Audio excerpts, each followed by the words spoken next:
ہم اپنے وجود میں اس کی واپسی کو محسوس کر رہے تھے، جیسے کوئی کھویا ہوا حصہ دوبارہ ہمیں مل گیا ہو۔ میرداد واپس آ چکے تھے۔ پہاڑوں سے اتر کر روشنی کے دامن میں لپٹا وہ ایک ایسی شان سے چلے آ رہا تھا جیسے وقت کے دریا سے نکلا ہو، اور پہلا شخص جو اس کے قدموں تک پہنچا وہ میکایون تھا۔ میکایون جیسے ہی قریب پہنچا وہ سیدھا ان کے قدموں میں گر گیا، روتا ہوا، ہنستا ہوا، جیسے پاگل ہو گیا ہو۔ اس کے ہونٹوں سے نکلا، اب میری روح مجھ کو لوٹ آئی ہے۔ اور پھر باقی تین، زمورہ، میکاسٹ اور ناروندا بھی آگے بڑھے۔ ان کے دل بھی ایسا ہی بوجھ اٹھائے ہوئے تھے، وہ بھی جھک گئے، اور میرداد نے ایک ایک کو اپنے بازوؤں میں اٹھایا، اپنے سینے سے لگایا اور کہا، ایمان کا بوسہ لو، اب تم ایمان کے ساتھ سو گے اور ایمان کے ساتھ اٹھو گے۔ شک تمہارے تکیے پر اب بسیرا نہ کرے گا، اور ہچکچاہٹ تمہارے قدموں کی زنجیر نہ بنے گی۔ کشتی کے اندر باقی چاروں ساتھی اس منظر کو دیکھ کر ساکت ہو گئے۔ پہل جب انہوں نے میرداد کو دیکھا تو گھبرا گئے، ایسا لگا جیسے وہ کوئی سایہ ہو یا کوئی بھٹکتی روح۔ مگر جب میرداد نے ہر ایک کو نام لے کر بلایا اور اپنی پہچانی ہوئی مانوس آواز میں پکارا تو تینوں دوڑ کر اس کے قدموں میں جا گرے۔ میرداد نے انہیں بھی وہی محبت، وہی بوسہ دیا۔ صرف شمادام اپنی جگہ جمع رہا، ساکت، بے آواز، مگر اندر سے لرزتا ہوا۔ اس کی آنکھوں میں کچھ تھا، خوف۔ اس کا چہرہ ہلدی کی طرح زرد ہو چکا تھا، وہ کانپنے لگا، اس کے ہاتھ کمر کے پیچھے الجھنے لگے جیسے کسی پوشیدہ تلوار کی تلاش میں ہو۔ پھر اچانک وہ نیچے گر پڑا، چاروں ہاتھوں اور گھٹنوں کے بل رینگتا ہوا، اور میرداد کے قدموں کو گلے لگا کر بولا، میں بھی ایمان لاتا ہوں۔ مگر میرداد نے اگرچہ اسے اٹھایا، اس کے ماتھے پر بوسہ نہ دیا۔ اس نے کہا، یہ خوف ہے شمادم جو تجھے جھکنے پر مجبور کر رہا ہے، یہ ایمان نہیں ہے۔ تو اس جادو سے ڈر گیا ہے جس نے مجھے کالے کنویں اور بیتھر کے قید خانے سے نکالا ہے۔ تو میرے انتقام سے ڈر گیا ہے مگر محبت سے واقف نہیں ہے۔ یاد رکھ، جو ایمان خوف سے پیدا ہوا وہ صرف جھاگ ہے، جیسے سمندر کی جھاگ جو ہوا کے جھونکوں سے اڑ جاتی ہے، مگر جو ایمان محبت سے پیدا ہوتا ہے وہ جڑیں رکھتا ہے۔ اس کا پھل عرفان ہے اور اس کی خوشبو فہم ہے۔ اگر تو خدا سے بھی ڈرتا ہے تو اس پر ایمان نہ لا، کیونکہ محبت اور خوف ایک دل میں جمع ہو نہیں سکتے۔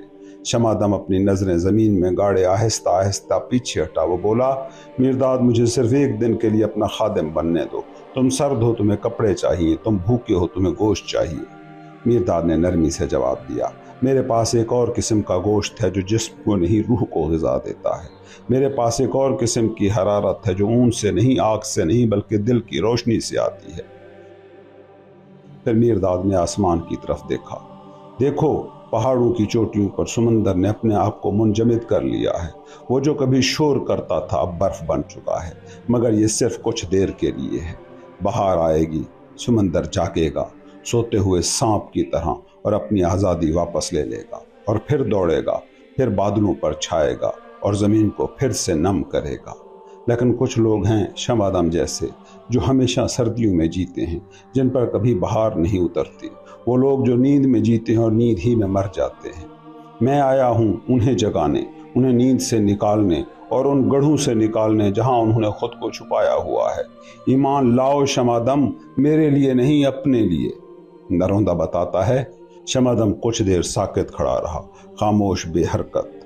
بینون نے میری طرف جھک کر سرگوشی کی، ماسٹر سے پوچھو کہ وہ بیتھر کے قید خانے سے کیسے بچ نکلے۔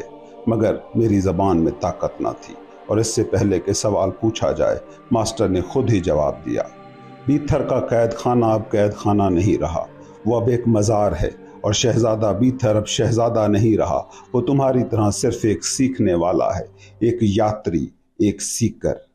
بینون، ایک تاریک قید خانہ بھی نور کا مینار بن سکتا ہے، ایک مغرور شہزادہ بھی اپنا تاج سچ کے قدموں میں رکھ سکتا ہے، زنجیریں بھی وہ نغمہ گا سکتی ہیں جو آسمان کے فرشتے سنتے ہیں۔